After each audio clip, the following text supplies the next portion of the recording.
दिन एक पत्थरनामा, दूसरा दिन तीसरा पत्थरनामा, चौथा पत्थरनामा आवाम के ऊपर नाफिज करने की कोशिश कर रहे हैं, हरासमेंट करने की कोशिश कर रहे हैं। आवाम से मैं गुजारिश करना चाहूँगा कि आपको हरास होने की कोई ज़रूरत नहीं है, टेंशन लेने की कोई ज़रूरत नहीं है। हम लोग भी यहाँ हैं, आपके साथ खड़े हो जाएंगे। ऐसा हम हरगिज़ नहीं होने देंगे कि अगर कोई कहीं पे बस रहा है, कोई गरीब आदमी जिसके पास 2 या 3 4 मरले ज़मीन है और उससे कोई ज़बरदस्ती छीनेगा ज़मीन, वो हम इंशाअल्लाह ताला होने नहीं देंगे। अस्सलाम वालेकुम, आदाब नाजरीन। शुभम चैनल डोडा से मैं आपका मेज़बान इदरीस फलाही आप सब लोगों की जानकारी के लिए बताना चाहूँगा, जम्मू कश्मीर यूटी के अंदर इस वक्त सबसे जो बड़ा मसला चल रहा है वो anti encroachment drive, state land Roshni act और गहचराई या दीगर जितनी भी ज़मीनें लोगों के पास सरकारी ज़मीनें हैं और जिनके बारे में आप सबको मालूम है कि उन ज़मीनों के हवाले से इस वक्त बातचीत चल रही है कि उन ज़मीनों पे लोगों के नाजायज़ कब्ज़े हैं और उन कब्ज़ों से छुड़ाने के लिए गवर्नमेंट मुख्तलिफ तरीके से मुख्तलिफ इलाका जात में नोटिस भेज रही है जम्मू कश्मीर के हर एक लोगों तक, ताकि उन सभी ज़मीनों को लोगों के कब्ज़े से छुड़ाया जाए। इस सिलसिले में चाहे रेवेन्यू डिपार्टमेंट है, सिविल डिपार्टमेंट है या पुलिस इंतज़ामिया है, उन्हें हुक्मनामा जारी किया गया है। और ख़ास तौर से आपको मालूम है कि पहले ये हुक्मनामा जारी किया गया था जिसमें डेडलाइन रखी गई थी, 3 महीने के अंदर अंदर मुद्दत दी गई थी कि इन 3 महीनों के अंदर एंटी एनक्रोचमेंट ड्राइव चलाई जाए और सभी वो ज़मीनें जो लोगों के पास स्टेट की है, यूटी की है, वो उनसे वापस लेकर के जो है स्टेट को दी जाए। लेकिन उसके बाद आपको सबको मालूम है कि आज से कुछ दिन पहले की बात है कि उस डेडलाइन को बहुत ही नज़दीक लाया गया और 31 जनवरी तक लास्ट डेडलाइन रखी गई कि 31 जनवरी के अंदर अंदर पूरी वो सारी ज़मीनें लोगों से वापस ली जाएंगी। और इस सिलसिले में ना सिर्फ यूटी के अंदर बल्कि यूटी के मुख्तलिफ मकामात पर काफ़ी सारे लोग जो है एहतजाज भी कर रहे हैं, काफ़ी सारी पार्टीज़, काफ़ी सारे रहनुमा इसके ख़िलाफ़ बातचीत कर रहे हैं। लेकिन अगर देखा जाए डोडा के अंदर इस वक्त हमारे साथ आम तौर से आप लोगों को मालूम होगा कि डोडा के अंदर इस वक्त नेशनल कॉन्फ्रेंस के माने जाने रहनुमा इस वक्त जो डोडा में हैं सरशाद नटनू, जिनकी समाजी मसाइल पर बहुत ज़्यादा नज़र रहती है। इस सिलसिले में हमने भी मुनासिब समझा कि आप तक इन्हीं के ज़रिए से जानकारी पहुंचाने की कोशिश करेंगे कि ये जो स्टेट लैंड है या जो बाकी सारी ज़मीनें लोगों के पास हैं, उन्हें जो कब्ज़ा छुड़ाया जा रहा है सरकार की जानिब से, ये कहां तक सही है और किन किन उसूलों की बुनियाद पर वो छुड़ाई जानी चाहिए और किस तरीके से जम्मू कश्मीर के लोगों को सिक्योर किया जाए। पूरी जानकारी सरशाद नटनू जी से आप तक पहुँचाने की कोशिश करेंगे। सबसे पहले सरशाद नटनू जी, मैं आपका बहुत बहुत इस्तकबाल करता हूँ शुभम चैनल डोडा में और आपका शुक्रिया करता हूँ आपने मुझे वक्त दिया। जी, आपका बहुत बहुत शुक्रिया। मैं आपसे जानने की कोशिश करूंगा, आपने भी इस वक्त जो खबरें चल रही है पूरे जम्मू कश्मीर के अंदर कि पहले लोगों को 3 महीने की डेडलाइन दी गई, लेकिन अचानक से उसे बदल करके 31 जनवरी तक डेडलाइन बना दी गई, जो कि कुछ दिन ही बनते हैं। तो किस तरीके से आप देखते हैं इसको? देखिए, ये बड़ा अनफॉर्चुनेट है कि एक सरकार, जो भी सरकार होती है वो आवाम के लिए होती है। ये जो यहाँ एलची इंतज़ामिया नाफिज किया गया है जम्मू कश्मीर के आवाम के ऊपर, बदकिस्मती से बार बार एक ऐसे पत्थरनामे जारी करते हैं, अहकामात जारी करते हैं जिससे गरीब आवाम को नुकसान है। जब से आप पीछे चले जाएं कि 5 अगस्त 2019 जो हमारे जम्मू कश्मीर के लिए एक काला दिन जो था, उस दिन से अभी तक फरमान ही फरमान आते जा रहे हैं। तो ये इनको देखना चाहिए। मैं ऑनरेबल प्राइम मिनिस्टर और होम मिनिस्टर से ये गुजारिश करना चाहूँगा कि जो सरकार बनती है वो आवाम के लिए बनती है, और आप गरीब आवाम को कितना और पीसोगे, कितना और तकलीफ़ में डालोगे। देखिए, और मुतालबा ये करता हूँ आपके माध्यम से कि ऑनरेबल प्राइम मिनिस्टर और होम मिनिस्टर से कि यहाँ अवामी सरकार बनने दें, यहाँ अवाम को इख्तियारात दें अपने नुमाइंदे चुनने के लिए। ये तब भी हमने पहले भी कहा था कि देखिए, यही बदकिस्मती है जम्मू कश्मीर की आवाम की कि कुछ साहिबान उस वक्त कहते थे नहीं जी यूनियन टेरिटरी फ़लाँ होगा। ये सब तो उसी का फुकदान हम देख रहे हैं इस वक्त।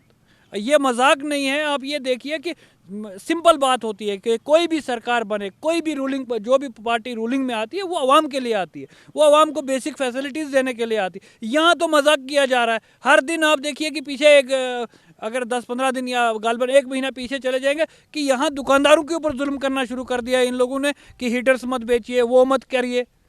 सरकार का काम होता है कि भाई आप लाइट, मैं एक मिसाल दे रहा हूँ आपको कि लाइट प्रोवाइड करें।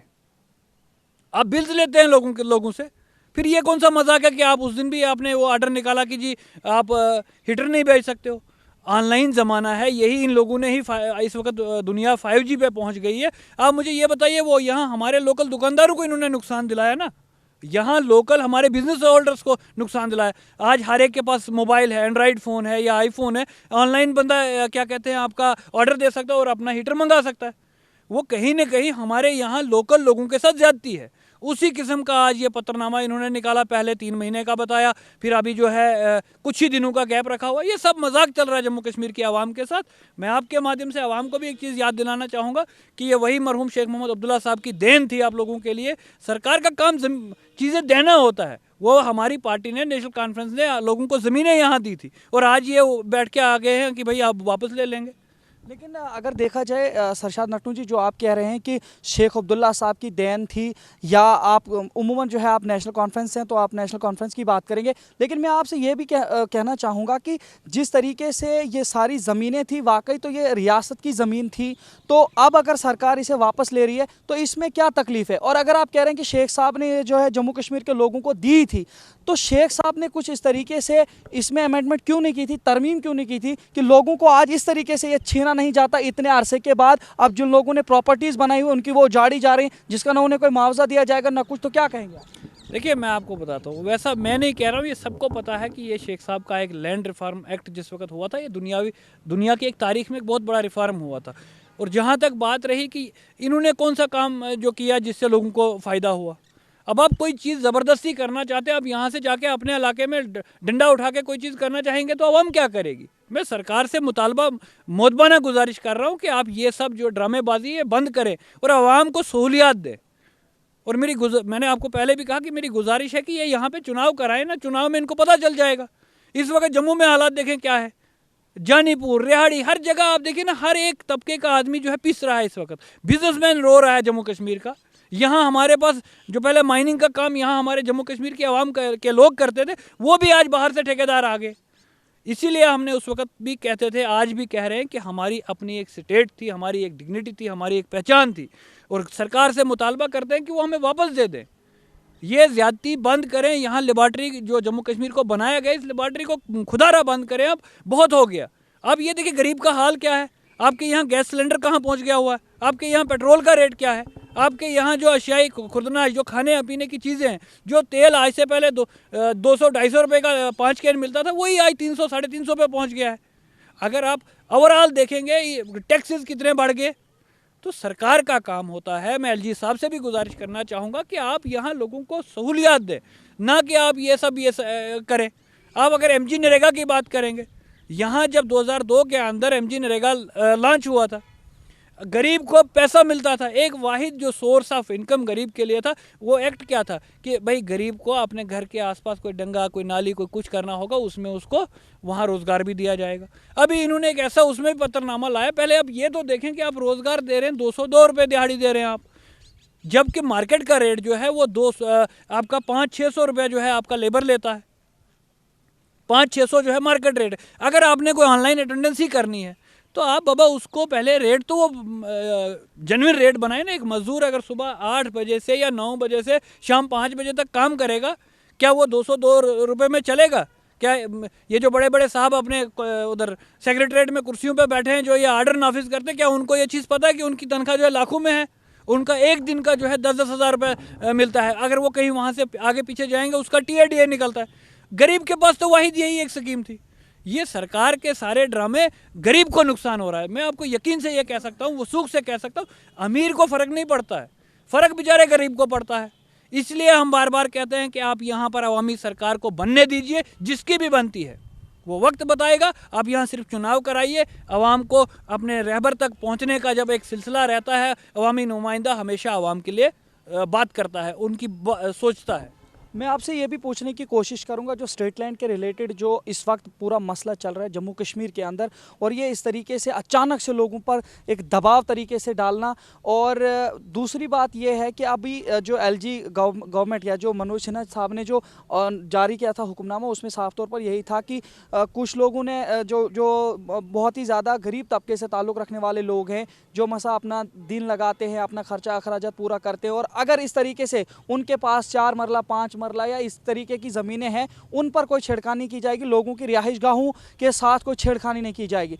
लेकिन अभी कुछ लोगों के रिलेटेड हमें इस तरीके से जो है हमारे तक कुछ खबरें पहुंची हैं अंदर अंदर से कि काफ़ी सारे लोगों को नोटिसें दी गई हैं और नोटिसें जो है जारी की गई कमिश्नर सेक्रेटरीज या जो चीफ सेक्रेटरी हैं उनके ज़रिए से। तो अब आप बताइए, चीफ सेक्रेटरी और कमिश्नर सेक्रेटरी और आपस में मनोज सिन्हा दोनों यानी गवर्नर और इनकी आपस में जो तकरार हो रही है, तो किस तरीके से एक तो दबाव के साथ लोगों तक आना, दूसरी बात नोटिस उन लोगों को डालना जो वाकई रिहायशों पे रह रहे हैं और जिनके पास बड़े बड़े बंगले होटल हैं, उन लोगों को पूछ ही नहीं रहा है।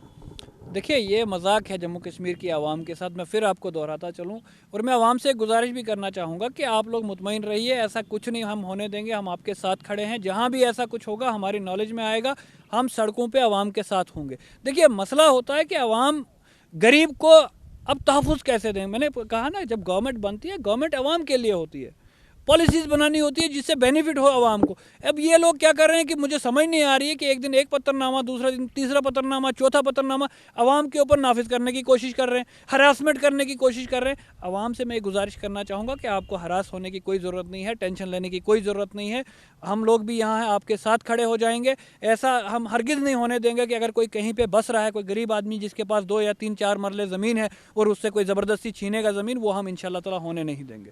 लेकिन अगर इस चीज़ को, इस ड्राइव को चलाना ही है सरकार ने, तो क्या आपको नहीं लगता है कि ऊपर से नीचे की तरफ शुरू किया जाए, नीचे से ऊपर की तरफ शुरू क्यों किया जाए? नहीं, बिल्कुल बिल्कुल ऐसा ही होना चाहिए। लेकिन देखिए, मैं आपको ये बता रहा हूँ ना कि मजाक है ये सिंपल सी एक बात होती है। इसको नटशल में यही कहूँगा कि ये आवाम के साथ मजाक हो रहा है और ये आवाम को समझना चाहिए। आने वाले समय में हम सुन रहे हैं आपके पत्रकारों के ही या मीडिया पर्सन्स के ही उससे कि भाई इलेक्शन होने वाले हैं, तो ये चीज़ें आवाम नोट करेगी और पहले ही आवाम इनसे तंग आ गई हुई है। मतलब आपको लगता है कि ये सारा खेल जो रचा जा रहा है ये एक इलेक्शन ट्रेंड है कि इलेक्शन के तौर पर जो है दबाव दिया जा रहा है लोगों को? क्या कह रहे हैं? मुमकिन है, ऐसा भी हो सकता है कि इलेक्शंस को डिले करने का एक प्रोसीजर हो कि लोगों को फिर हरास करने की कोशिश करें या कोई और ड्रामा करें। अब मैं इनसे गुजारिश करता हूं कि ड्रामेबाजी बंद करें, आवाम को आवाम के हकूक़ दें। आपके ही लीडर ने उमर अब्दुल्ला साहब का बयान आया सामने कि जम्मू कश्मीर के अंदर अगर इन लोगों ने इलेक्शन कराने हैं कराएं, लेकिन हम उसके लिए भीख नहीं मांग रहे। इस बयान को किस तरह से आप? तो सही कहा उन्होंने, बहुत से। अब आप हमें बताइए, देखिए एक डेमोक्रेटिक कंट्री के अंदर आप कितने टाइम गवर्नर रूल रख सकते हैं? अब कानून तो पढ़े ना। उमर साहब ने जो कहा ठीक कहा। अब इतना अरसा हो गया कि जम्मू कश्मीर में आपका असेंबली का चुनाव गालबन 2014 या 15 में हुआ था, उसके बाद अभी तक कितना टाइम हो गया? एलजी रूल यहाँ पे जब यूनियन टेरिटरी बनाई 2019 में बनाई गई, आज 2023 चल रहा है जनाब। तो कब तक ये, हम तो गरीब की ही बात कर रहे हैं ना, कब तक गरीब आवाम पीसेगी? नेशनल कॉन्फ्रेंस तो पहले दिन से कह रही है कि जो यहाँ कर रहे हैं, जो यहाँ हो रहा है, ये ज्यादती हो रही है आवाम के साथ। वही चीज़ हम आज भी कह रहे हैं और हम आवाम के साथ, आवाम के हर मसले के साथ आवाम के साथ खड़े हैं। बहुत बहुत शुक्रिया। हमारे साथ बात कर रहे थे सरशाद नटनू जी, जिनसे हमने एक अहम जानकारी आप सब तक पहुंचाने की कोशिश की। बात यहां पे यही है कि जम्मू कश्मीर के अंदर अगर स्टेट लैंड को वापस लेने का हुक्मनामा जारी हुआ है तो इस चीज़ को अगर किया भी जाना चाहिए, तो काफ़ी सारे लोगों का मानना है कि इसे उन सभी लोगों जो जिस तरीके से कानून जारी हो रहे हैं, ये पहले मिनिस्टर्स जो बड़े बड़े लीडर्स हैं जिनके पास वाकई इस तरीके की ज़मीनें हैं, या वो ऐसे जो बिजनेसमैन जिनके पास बड़े बड़े होटल, बड़े बड़े बंगले, बड़े बड़े गोडाउन्स, और इस तरीके से अगर देखा जाए कि जम्मू के अंदर भी इस तरीके से, और कुछ सुरनकोट से भी हम तक खबरें पहुंच रही कि वहाँ के लोगों तक जो है कुछ नोटिसें जारी की गई हैं कि जल्दी से आप ज़मीन खाली करो। तो इस तरीके के जो फरमान है, ख़ासतौर से अगर चिनाब बेल्ट की बात की जाए, चाहे डोडा है, भद्रवाह है, किश्तवाड़ है, रामबन है, या इसके अलावा पीर पंचाल का एरिया, पूंछ, राजौरी और मुख्तलिफ जो इलाके दूर दराज हैं, चाहे कश्मीर के मुख्तलिफ दूर दराज इलाके हैं, वहाँ पर किस तरीके से जो है लोगों का गुजर बसर हो रहा है। लेकिन उसके बावजूद भी अगर गवर्नर इंतजामिया की जानिब से यह बात बताई गई थी कि जो रिहाइश गाहें हैं या जो वाकई लोग गुर्बत से जो है लड़ रहे हैं, गरीब लोग हैं, उनके साथ छेड़खानी की जाएगी। लेकिन आजकल जो नोटिसों का जो इस वक्त हमारे तक बात पहुंच रही है, तो इन पर किस तरीके से आपकी नज़र है? और आपको क्या लगता है कि ये स्टेट लैंड के हवाले से जिस तरीके से मसाइल जम्मू कश्मीर में चल रहे हैं, इन्हें कब तक और किस तरीके से हल किया जाना चाहिए? क्योंकि जम्मू कश्मीर के इस वक्त चाहे निचले तबके के लोग हैं या बालाई तबके के लोग हैं, सभी लोग इस वक्त कंफ्यूज्ड हैं। सभी लोगों की सोचें इस वक्त जो है मफलूज हो चुके हैं कि आखिरकार जम्मू कश्मीर के अंदर क्या हो रहा है। और जम्मू कश्मीर के अंदर जहाँ पे तरक्की और डेवलपमेंट का काम होना चाहिए था, वहाँ पे जो लोगों के साथ इस वक्त जो काम हो रहे हैं, इस पर आप लोगों का भी क्या कहना? देखते रहे शोम चैनल डोडा। अपने मेज़बान इदरीस फलाही को दीजिए इजाज़त। मज़ीद पेशकश करेंगे, तब तक के लिए अल्लाह हाफिज़।